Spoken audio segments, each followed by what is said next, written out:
Hello ladies and gents, and welcome to a compilation of couple of matches which I had with the tier 10 Dutch Gouden Leeuw, and we're gonna be going over the matches which I had in the ranked battles with this ship, and we're gonna see how it performs. Sure, there is currently the possibility for you to potentially have the super ships. Unfortunately, it's rather difficult to get them as you keep getting more coal than the ship rental, and if you get these super ships you need to properly equip them and do things like that. You also do not get any cash rewards for participating in battles with them, and I haven't had the chance to concentrate on them that much as of late. So at least with this video, you're gonna be able to see how I almost qualified for the Silver League by using this ship, as shockingly enough, the gimmick actually of the air squadrons tends to work quite well in ranked matches, and because the ship has a hull similar to a gear from the German tech tree and really great weapons, it actually allows you to either set up fires well or just deal enough piercing damage to even battleships to get the penetration shot. So we're gonna start off the compilation of the matches. I think we're gonna go over 3 of them here, and we're gonna see how the ship performs.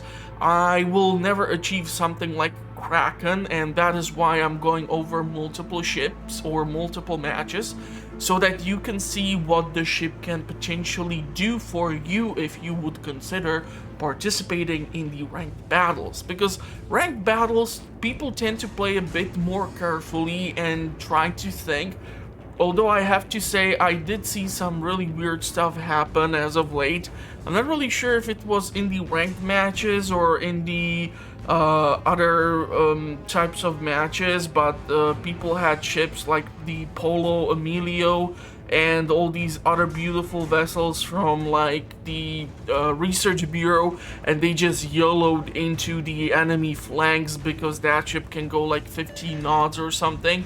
So it was really weird, but we're gonna see how the ship handles, and we're gonna try to utilize the bomber squadrons as much as possible.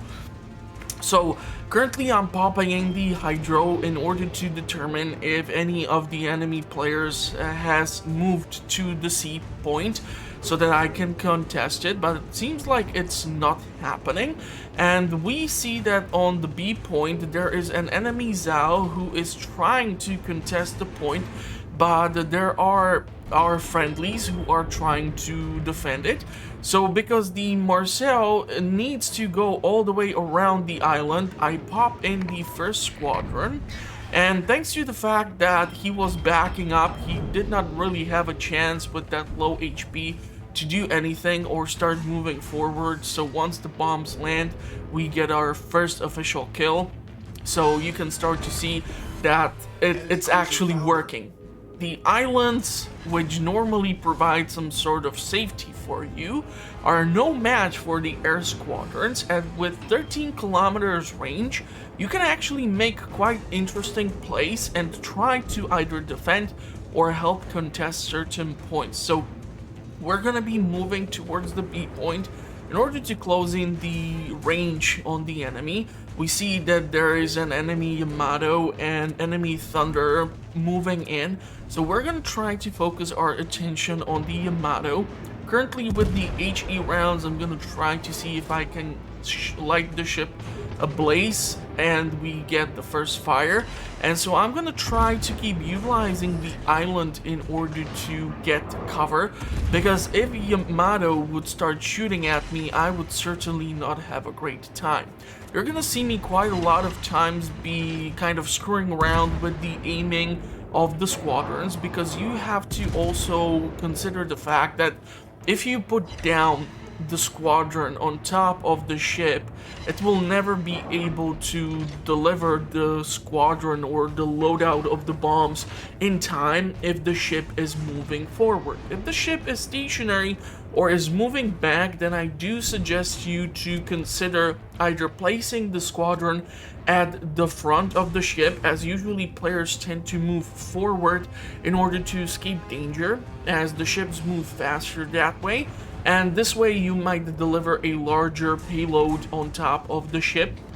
But as you can see, I'm trying to catch up to the Yamato to see if I will be able to drop the loadout on top of it. 12.5 kilometers is still within the range, but also we do have the range of the weapons, but as I was still not clear from behind the island, it was no go. So here, because now I actually do have enough distance for the payload to be delivered, I open up on the Yamato, and the Thunderer makes an appearance too, and you can see how much damage these bombs can do. So that's a second kill.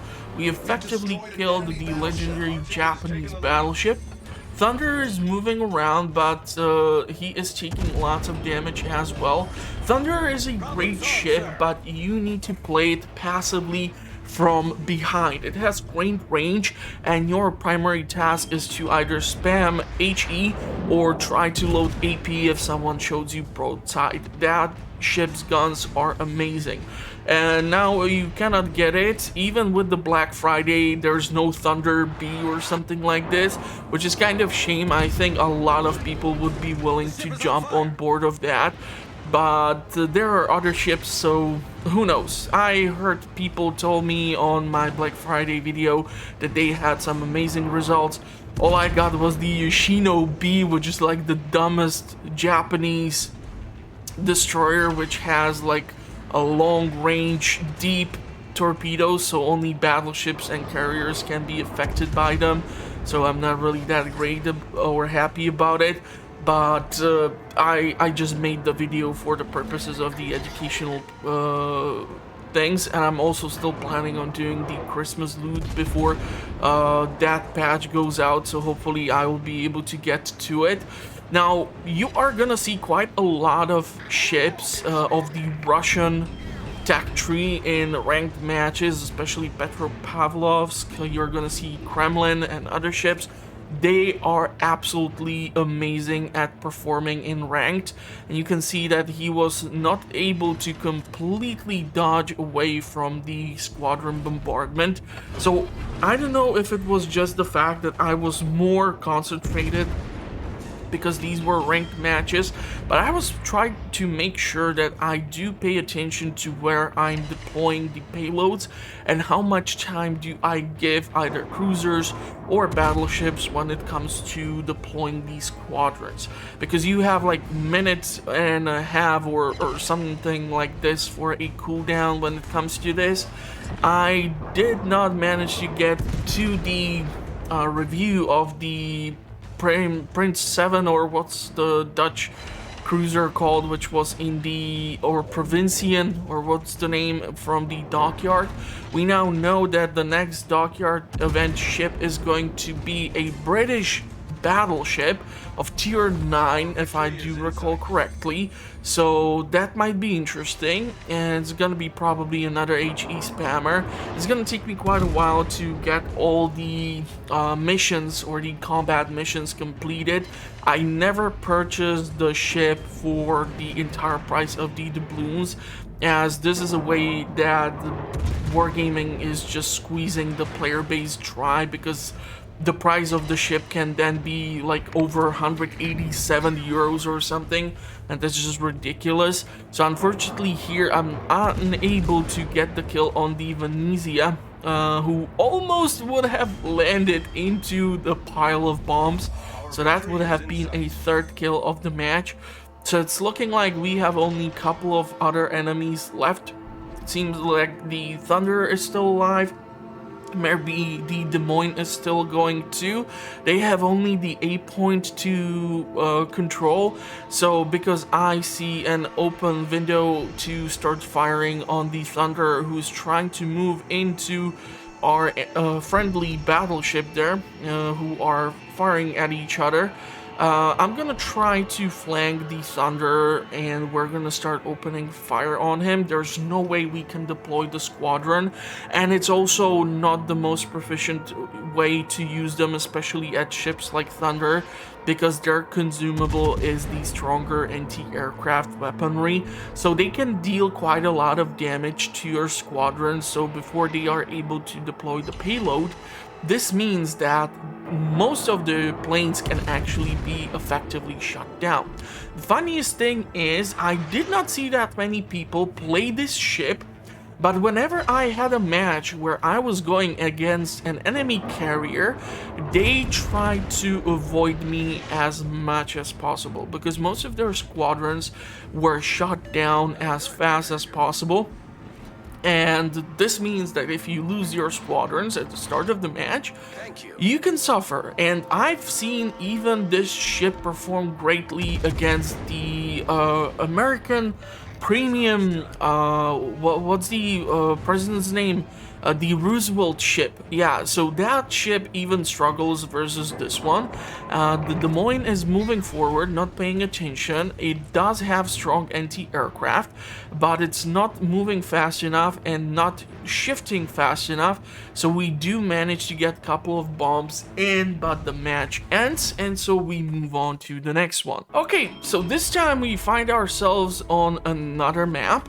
And this one is featured quite heavily during the ranked matches, and this is where the ship actually excels quite a lot.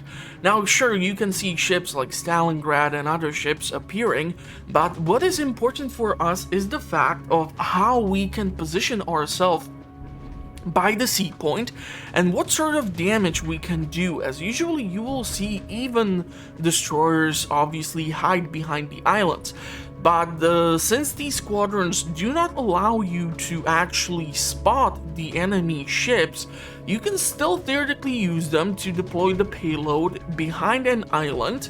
And what this does is you either get the defense points, so you manage to land the successful shot, or if the destroyer does not have the anti-aircraft on a defense system, you actually can see the fire animation happening if you zoom in, and this will tell you that yes, there is a ship hiding. So then you can theoretically drop in hydro, which this ship is equipped with, and trust me, this ship is actually quite deadly versus destroyers. So we are unfortunately not going to be really dealing with destroyers here, but I don't want to spoil it for you, so I'm gonna try to move into the position.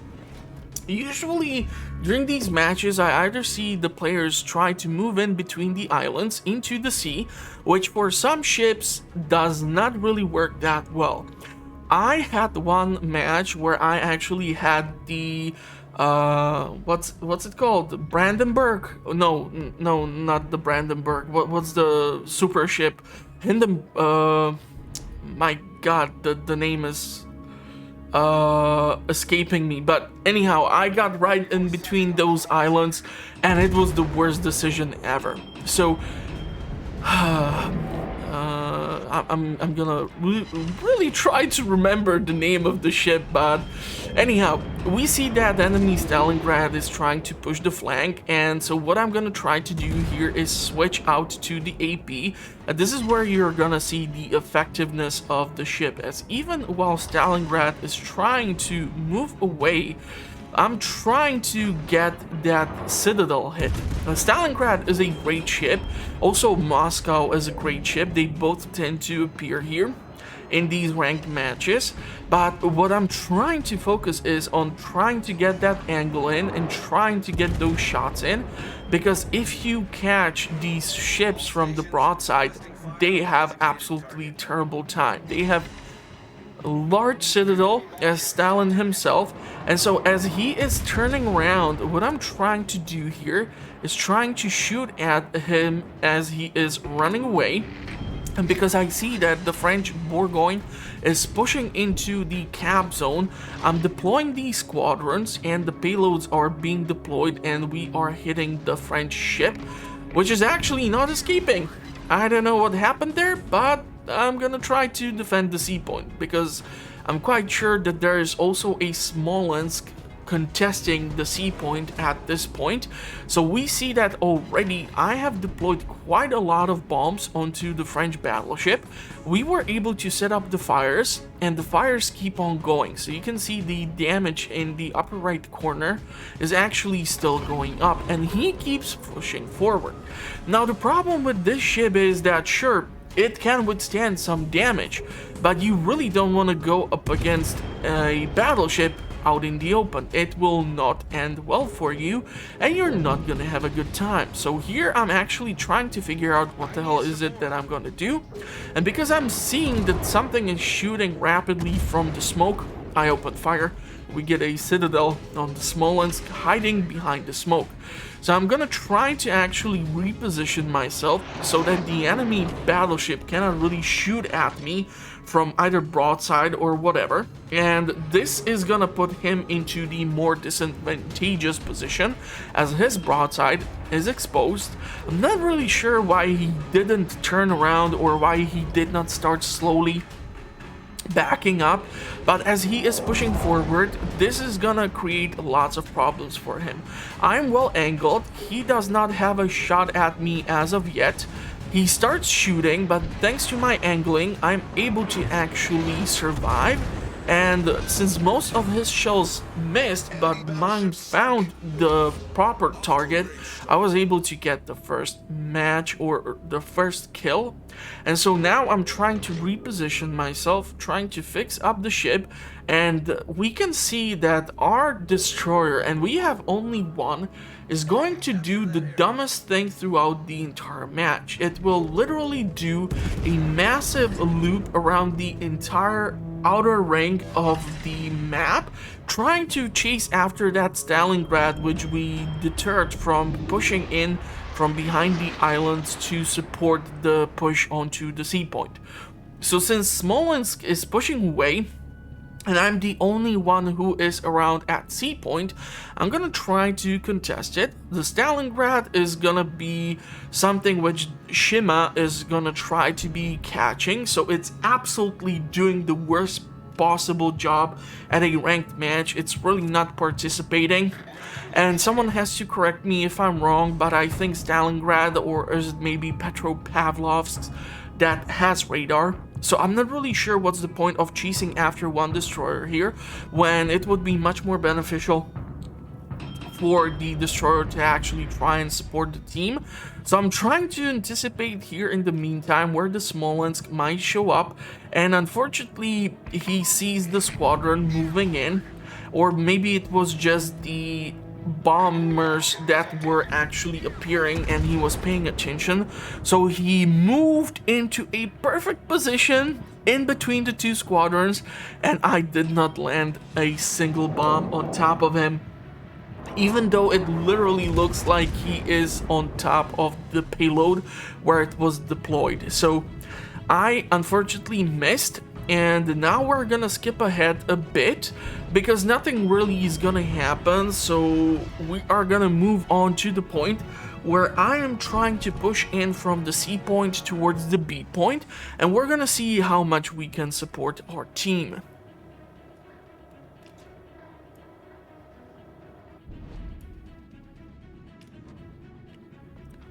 But at first I dispose of the Stalingrad, who despite going completely gone, gets citadeled, and I get a second kill.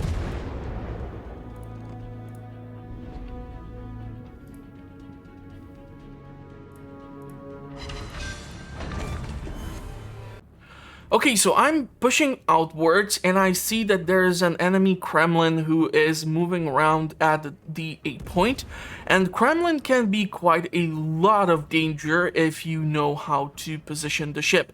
So I'm trying to put down the two squadrons, but I'm not really sure if it was the friendly fire. This was one of those worst performances from me trying to guide the payloads. This would have been deadly. If that ship would have continued to move on forward, that would have been quite a lot of bombs landing on top of the deck. So what I'm trying to do, at least in the meantime, is try to open fire on the enemy Shima.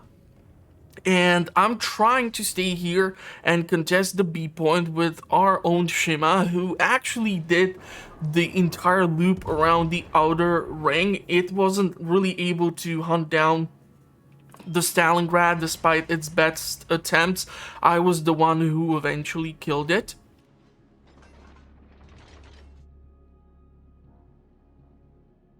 So Kremlin is moving around. We also see that there's the enemy Venezia moving around too. They are all behind the island. It's almost impossible for me to do anything. If I were to push out here, I would be completely screwed, because behind the island, the enemy Smolensk, which was at the sea point initially, moved away. So what I'm trying to do here is try to provide the support to my team.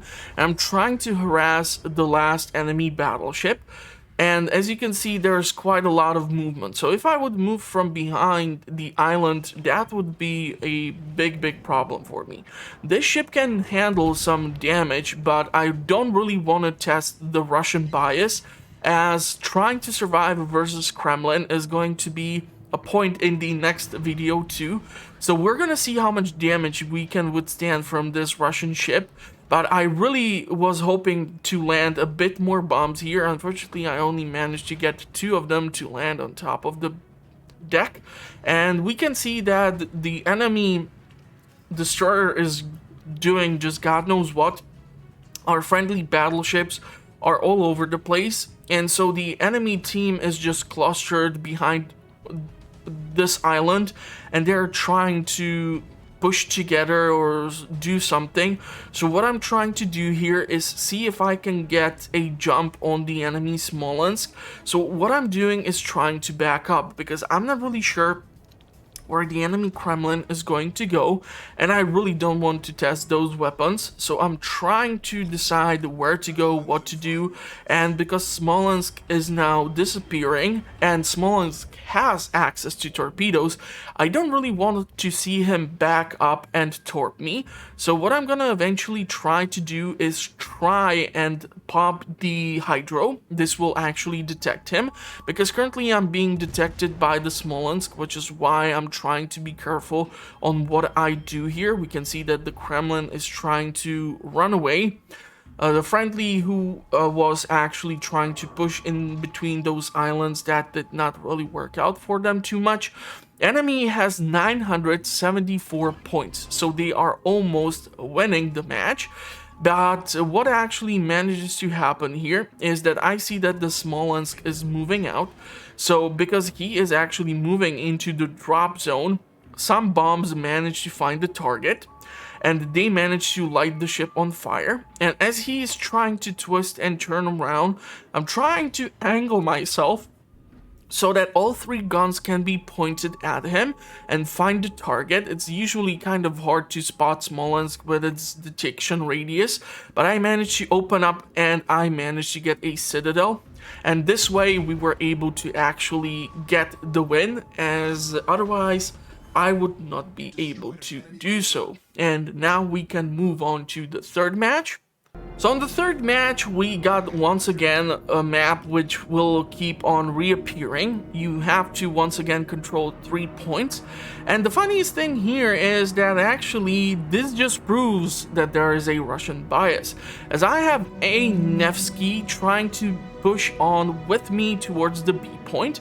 I'm going at around 28 knots currently, and the ship is heavier, heavily armored, heavily armed, and yet it's able to move faster. So I do not even manage to get first to the B point.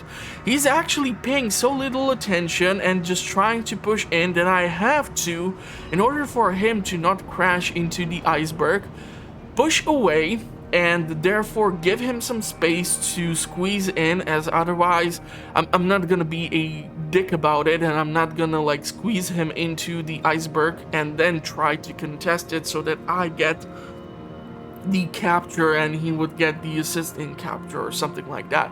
I don't really care about that. This is a ranked match. The overall purpose is to actually win and cooperate with your teammates. So don't be a jackass and don't try to prevent your teammates from getting the capture. Although you gotta admit that I was going at the time 31 knots and the ship is just still going faster. But anyhow, this I kept as the last match, as actually it showed that I barely survived here. And I only barely survived because I did a couple of mistakes, and normally those mistakes would be extremely punished, but because I was able to rely on, for example, the air squadrons in order to deliver damage and not having to fire my own primary armament, and therefore giving away my position to the enemy who can then open up on me, I was able to survive just a tiny bit longer and provide my team with the support that they needed. So I'm trying to estimate at what place might the enemy be, and because we know that there is a destroyer and we do not know if he is trying to contest the sea point, I'm trying to protect myself from the incoming torpedoes. We see that the GK is actually already on the sea point, and what I do here is I start to open fire on it. At this range, the secondaries will not be able to do anything. We can see that actually German Kriegsmarine are just trying to contest the entire flank. We have a Hindenburg, we have GK, we have like a nice German team here working together apparently, and I'm trying to just make sure that the bombs find the target. So here actually Nevsky did crash into the iceberg, and we see that there's even an enemy Salem, and my friendly is just trying to open fire on me or at them. I wasn't really sure what was happening because he just kept shooting, and since Wargaming removed the team fire or friendly damage, it's just not doing anything. It's just preventing the shells to find the proper target. So what I'm trying to do here, because I overextended myself as he did expose his broadside, and that would be quite devastating to him, I'm trying to push out in order to draw the fire from the enemy towards me in order to protect him, give him the time to reposition himself. I'm trying to drop another payload, and now I'm gonna get towards this iceberg.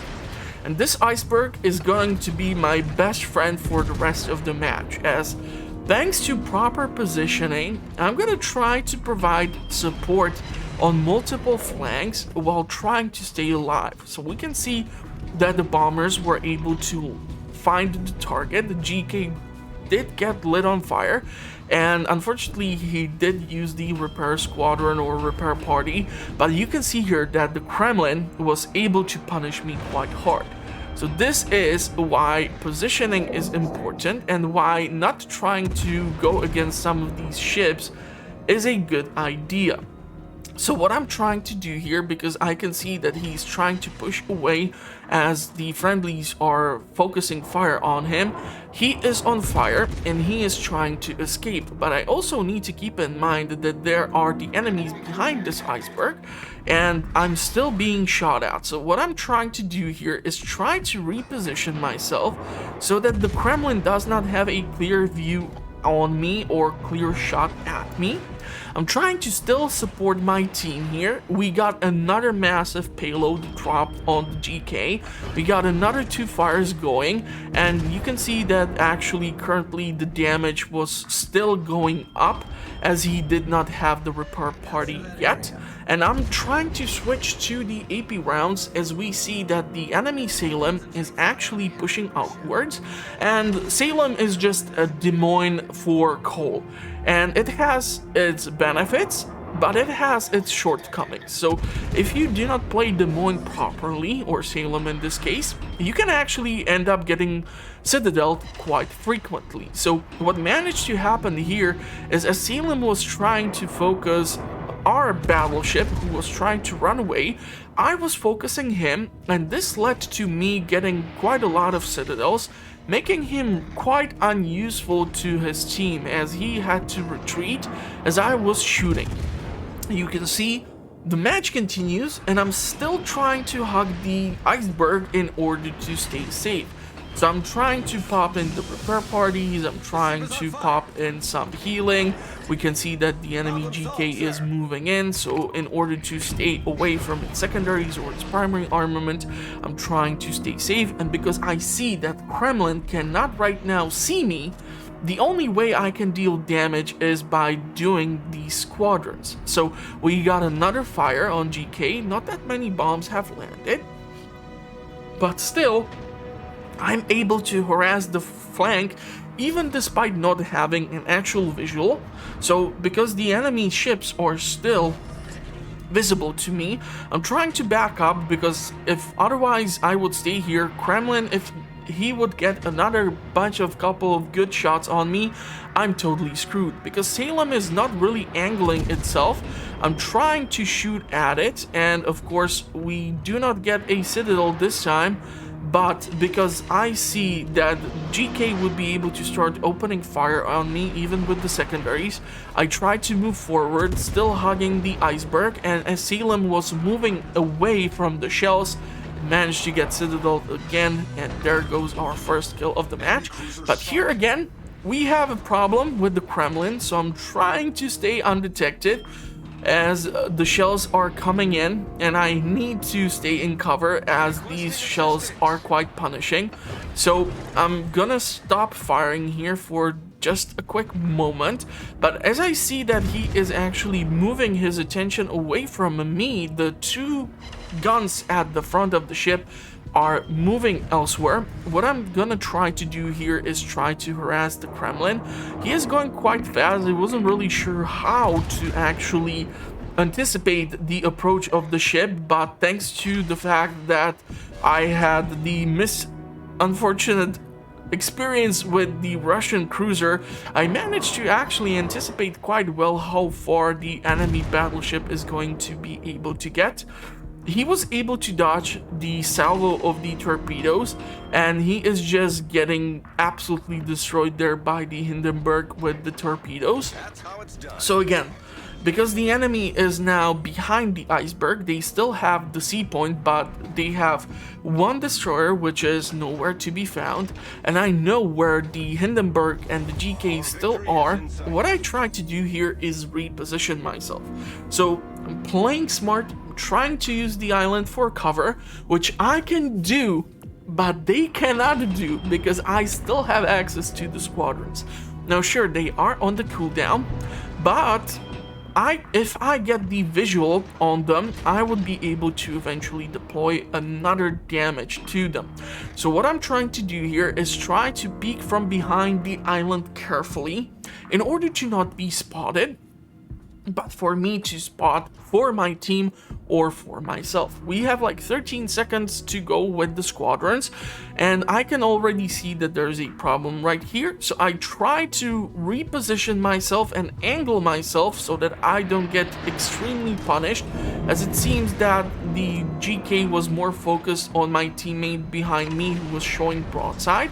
And so what I did was try and stop. I started loading the AP rounds once again in order to actually get a decent amount of damage on the Hindenburg. And Hindenburg, with all those guns and loading HE, is able to pummel me quite hard. So I'm trying to return fire, but it has much faster rate of fire, and if these notifications will not stop, then this recording can stop. So what I'm trying to do here is start to back off. I have to actually do this as not only the Hindenburg is an issue, GK is pushing out from behind the other island, and so eventually what would happen is that I would be completely exposed to its broadside. And sure, I would be able to shoot into him, but all those secondaries would slowly be burning me down, and I want to avoid that at all times. So you can see here that I'm slowly backing up, and as he is pushing forward, I'm able to actually shoot at him, but he's not really able to shoot at me. So this is the obvious advantage of keeping the island as a potential cover. And we are almost at the victory point. I'm really hoping that I get maybe a second kill here, as there is just too much damage coming in. Even our secondaries start opening up at this range, but it's the torpedoes that get the ship done. And this is how I almost qualified for the silver rank in ranked matches. Now, of course, there's now another round, so I would have to do this all over again. I think I'm like at tier 2 or rank 2 of bronze or something, but I think if you actually want to get to the silver rank, it's eventually needed for you to be either in a team with your friends or be part of some squad or something in order to help you. And at the end, I'm gonna show you what are the potential rewards of you when you go with this beautiful ship. I do have premium currently activated, so that might affect how much money I get, but you can see clearly that I was able to land quite a lot of bombs. One match, almost 50 of them fell. In another match, we had 21, and then we had maybe just 14, but that was just caused by the fact that we were trying to support the team. We were not YOLOing into the enemy positions, and this ship actually was able to provide quite the support to our team, and therefore we were able to achieve a whole lot of victories. So if you haven't tried this ship, do try it in your ranked matches, or just try the Dutch cruisers overall. They can be quite a lot of fun. A lot of them do have repair parties, hydro, and all sorts of cool stuff, so you will be able to deal with all sorts of ships. Just keep in mind that if you use islands for cover, or if you angle yourself properly, you're gonna be able to withstand quite a lot. So that's gonna be it for now. I hope you did like this, and hopefully I can see you in the comments or at the next one. Let me know how is your ranked matchmaker going, if you had any success, if you did manage to qualify for silver, if you are stuck at the bottom of bronze. Let me know. I will be more than happy to read about it. But most of all, I hope that I can count with your subscription, and hopefully I will see you all at the next one. Thank you for watching, everyone. Stay safe out there, and bye-bye for now.